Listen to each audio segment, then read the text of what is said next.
Does your kid have the Yik Yak app? What is the Yik Yak app? Well, it's a way for kids to get a live feed of what's going on around them. And according to their marketing, it lets them share their thoughts and keep their privacy, or so they say. It lets them peek into other locations to see what's going on. And it allows kids to easily see the most popular yaks around them, which are the posts. Now, what's our take on it? Well, parents, this is a free mobile app. It's different than Facebook and the Secret app because it lets them share anonymous messages with users all around them. Now, the posts can be found by a couple categories. First, new and hot, and that's within a certain radius of where the kid's actually located. Remember, it requires your location. So anything new and hot around you, you can see and vote up or down. And then it lets you peek on college campuses around the country so you can see what's hot around you on college campuses. What gets a little creepy. It requires access to your location on your iPhone or Android. So as soon as you load this, the only way that it will work is if you give it location. Now, it doesn't require creating an account per se, so you don't have to really put in your email address or your name. And at this time, it also doesn't need access to your contact list. But you do have a Yak score, and they call it Yakarma, which is like karma plus Yak. And it starts at 100, as you can see in the bottom right of the Yakarma score down there. It's currently a 94 for this user. And it can be increased or decreased when users or people that are following you up or down your posts, as you can see right here on the right. You can up a post or down a post. Next, what do kids think of the Yik Yak app? Well, kids assume it's totally secret and no one can track them, right?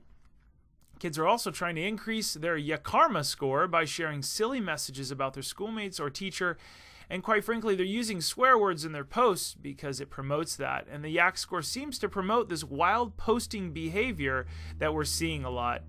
Now, what does the app say about itself in its rules? Well, number one, read along with me. You do not bully or specifically target other yakkers. They're telling people. Number two, you do not bully or specifically target other yakkers. Now, those of you parents and teachers out there, if the rules are stated and capitalized and they're duplicated in the first two rules, that's a warning. They're seeing people bullying and specifically targeting other yakkers, so we should worry about this. Number three, there's zero tolerance policy on posting people's phone numbers, and that's a great way to bully. It's like, hey, call this number, people.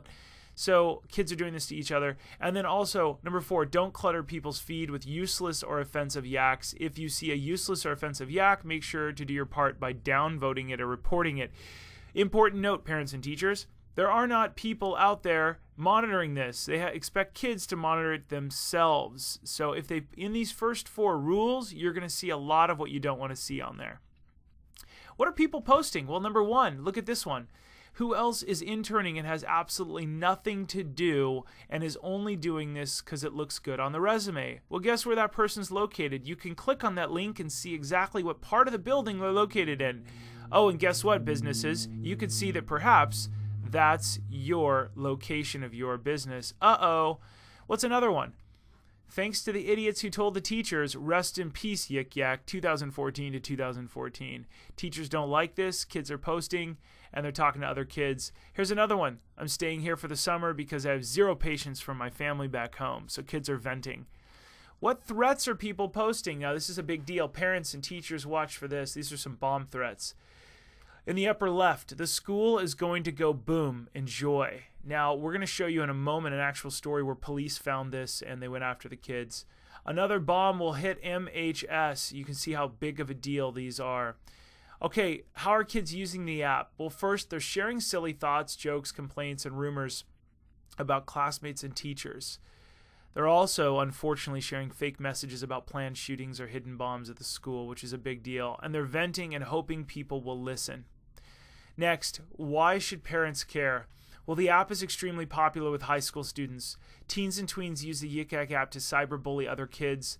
Kids could face charges for making terrorist threats even if they were fake. And messages are limited by location and they can be identified where the kids are coming from. So you got to be really careful. I posted a Yik Yak here, and look, you can see exactly where our office is at. I posted a very clean, fun joke. And when you click on the joke, it shows you our office location. Then I posted down below. You can comment on the office location. Hilarious! I commented on my own. Obviously, it wasn't that funny for people because they didn't agree with me. Okay, Here's a very serious tone that we should take on this one. In February of 2014, a 16-year-old and a 14-year-old were arrested after posting threats on Yik Yak. Let me walk you through it. 2 teens discussed a possible campus shooting on Yik Yak in Mobile, Alabama. 3 schools shut down for a day because of the threats. It's a pretty big deal, just to this little baby app. In less than 24 hours, the police found, located, and arrested both teenage suspects. Now, we don't know if it was at their parents' doorstep, at their doorstep. They found them on the street. They were watching them. We don't know, but within 24 hours, it's a very big deal. The 16-year-old, the older of the 2, was charged with making terroristic threats, according to the LA Times in 2014. All right, Yik Yak is geofencing in the U.S. Now, what is geofencing, Josh? Well, here's what's going on. Turns out so many kids are using this on campus that schools are saying, we don't want this to be used on our campus. Well, how do you do that? Well, if kids open the app sometimes, you're able to turn on geofencing just in your school, which disables the app within a certain radius. And you get this. Hey, it looks like you're using the app at a high school or middle school, which is not allowed. Sending and reading messages is disabled. Okay, how do I get that for my school, Josh? Well, if you click the link below, we'll walk you through the exact link. We're going to put actually a link to the website where you can learn more and stay updated in case it changes. Here's the quick, as of today, here's the quick version. You can email the school information to this email address.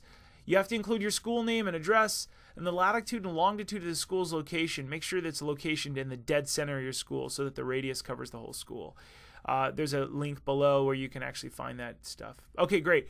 What can parents do? Well, parents, have your kids delete this app and consider using Twitter or something else. It turns out nothing good happens on this app. There are some apps that can be quite good. Snapchat can be fun, and Twitter can be fun, and Instagram can be fun. But this app doesn't seem like it's that great. Next, Yik Yak has his age 17 plus restriction. Oh, but Josh, so I can go in and restrict it? That doesn't always work. We see kids as young as 12 bypassing this. Kids are smarter than parents. Sorry. Set a restriction option on your kid's mobile device, and by the way, they're going to get around it.